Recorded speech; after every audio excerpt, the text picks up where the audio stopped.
Okay, so we've been through this crisis, and there are all sorts of explanatory formats out there, and it's interesting to look at the different genres. One genre is that it's all about human frailty. I mean, Alan Greenspan took refuge in the fact it's human nature, he said, you can't do anything about that.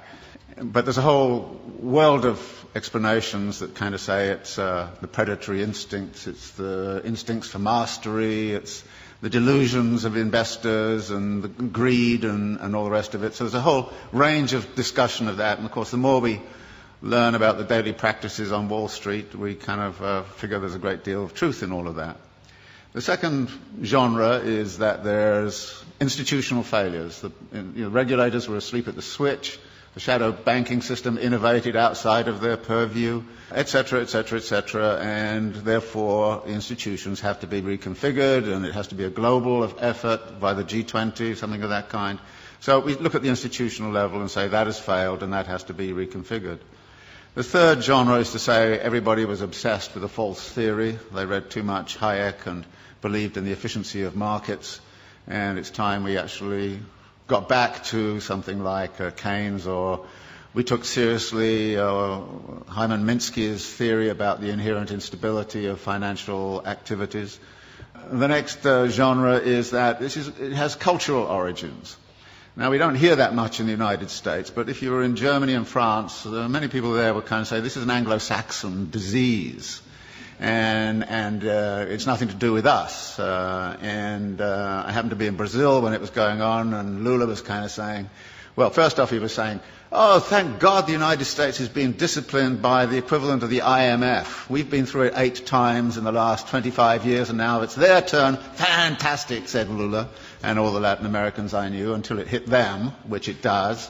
And then they kind of changed their tune a little bit. So there's a kind of a way of which it became cultural. And you can see that by the way in which this whole Greek thing is being handled. The way the German press is saying, well, it's the Greek character, it's defects in the Greek character. And there's a lot of rather nasty stuff going on around that. But actually there are some cultural features which have led into it. For instance, the US fascination with home ownership, which is supposedly a deep cultural value. So 67, 68% of US households are homeowners. It's only 22% in Switzerland. Of course, it's a cultural value in the United States that's been supported by the mortgage interest tax deduction, which is a huge subsidy. It's been promoted since the 1930s. Very explicitly in the 1930s, it was built up because the theory was that debt-encumbered homeowners don't go on strike. And then there's a kind of notion that there's a failure of policy, and that policy has actually intervened. And there's a funny kind of alliance emerging between the Glenn Beck wing of Fox News and the World Bank, both of whom say the problem is too much regulation of the wrong sort. So there are all of these ways, and all of them have a certain truth. And skilled writers will take one or other of those perspectives and build a story and actually write a very plausible kind of story about this. And I thought to myself, well, what kind of plausible story can I write which is none of the above, which is one of the things I always think to myself. And it's not hard to do, particularly if you're coming from a Marxist perspective, because, there aren't many people who try to do this analysis from a Marxist perspective. And I was really clued into this by this thing that happened at the London School of Economics about a year and a half ago, when Her Majesty the Queen asked the economists, how come you guys didn't see this thing coming? I mean, she didn't say it exactly that way, but, it's just the sentiment. And they got very upset, and then she actually called the Governor of the Bank of England and said, how come you didn't see it coming? And then the British Academy put forward got all together, all of these economists, and they came up with this fabulous letter to Her Majesty. And it was it was absolutely astonishing. It said, well, many dedicated people, intelligent, smart, spent their lives working on aspects of this thing very, very seriously, but the one thing we missed was systemic risk. And you say, what? And then it went on to talk about a politics of denial and all the rest of it. So I thought, well, systemic risk, I can translate it into the Marxian thing. You're talking about the internal contradictions of capital accumulation. And maybe I should write a thing about the internal contradictions of capital accumulation and try to figure out the role of crises in the whole history of capitalism and what's specific and special about the crisis this time around. And there were 2 ways in which I thought I would do that. One was to sort of look at what's happened since 1970s to now. And the thesis there is that in many ways the form of this current crisis is dictated very much by the way we came out of the last one. that the problem back in the 1970s was excessive power of labour in relationship to capital, that therefore the way out of the crisis last time was to discipline labour. And we know how that was done. It was done by offshoring, it was done by, Thatcher and Reagan, and it was done by neoliberal doctrine, it was done all kinds of different ways. But by 1985 or 86, the labour question had essentially been solved for capital. It had access to all of the world's labour supplies. Nobody in this particular instance has cited greedy unions as the root of the crisis. Nobody in this instance is saying it has anything to do with excessive power of labour. If anything, it's the excessive power of capital, and in particular the excessive power of finance capital, which is the root of the problem. Now, how did that happen? Well, we've been, since the 1970s, in a phase of what we call wage repression, that wages have remained stagnant. The share of wages in national income right throughout the OECD countries has steadily fallen. It's even steadily fallen in China, of all places. So that there are less and less being paid out in wages. Well, wages turn out to be also the money which buys goods. So if you diminish wages, then you've got a problem with where's your demand going to come from? And the answer was, well, get out your credit cards. We'll give everybody credit cards. So we'll overcome, if you like, the problem of effective demand by actually pumping up the credit economy. And American households, British households have all roughly tripled their debt over the last 20, 30 years. And a vast amount of that debt, of course, has been within the housing market. And out of this comes a theory which is very, very important, that capitalism never solves its crisis problems. It moves them around geographically.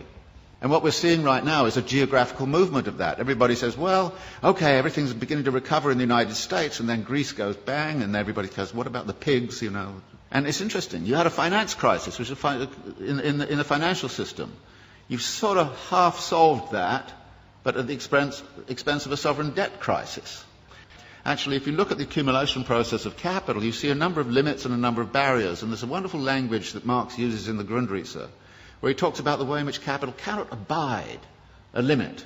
It has to turn it into a barrier which it then circumvents or transcends. And then when you look at the accumulation process, you look at where the barriers and limits might lie. And the simple way to look at it is to say, look, the typical circulation process of accumulation goes like this. You start with some money, you go into the market and you buy labour, power and means of production, and you put them to work with a given technology and organisational form. You create a commodity which you then sell for the original money plus a profit. Now, you then take part of the profit and you recapitalise it into an expansion for very interesting reasons. Now, there are two things about this. One is there are a number of barrier points in here. How is the money got together in the right place at the right time in the right volume? And that takes financial ingenuity. So the whole history of capitalism has been about financial innovation. And financial innovation has the effect of also empowering the financiers. And the excessive power of the financiers can sometimes, they do get greedy, no question about it. And if you look at financial profits in the United States, they were soaring after 1990. They're going up like this. Profits in manufacturing were coming down like this. And you could see the imbalance. In this country, I think the way in which this country has sided with the City of London against British manufacturing since the 1950s onwards has had very serious implications for the economy of this country. You've actually screwed industry in order to keep, financiers happy. Any sensible person right now would join an anti-capitalist organisation. And you have to. Because otherwise we're going to have the continuation. And notice it's a continuation of all sorts of negative aspects. For instance, the racking up of wealth. You would have thought the crisis would have stopped that. Actually, more billionaires emerged in India last year than ever. They doubled last year. The wealth of the rich, I just read something this morning, in this country has accelerated. Just last year, what happened was the leading hedge fund owners got personal remunerations of $3 billion each in 1 year. Now, I thought it was obscene and insane a few years ago when they got 250 million. But they're now hauling in 3 billion. Now, that's not a world I want to live in, and if you want to live in it, be my guest. I don't see us debating and discussing this. I don't have the solutions. I think I know what the nature of the problem is. And unless we're prepared to have a very broad-based discussion that gets away from, the normal kind of pablum you get in the political campaign, and, everything's going to be okay here next year if you vote for me, it's crap. You should know it's crap, and say it is. And we have a duty, it seems to me, those of us who are academics and seriously involved in the world, to actually change our mode of thinking.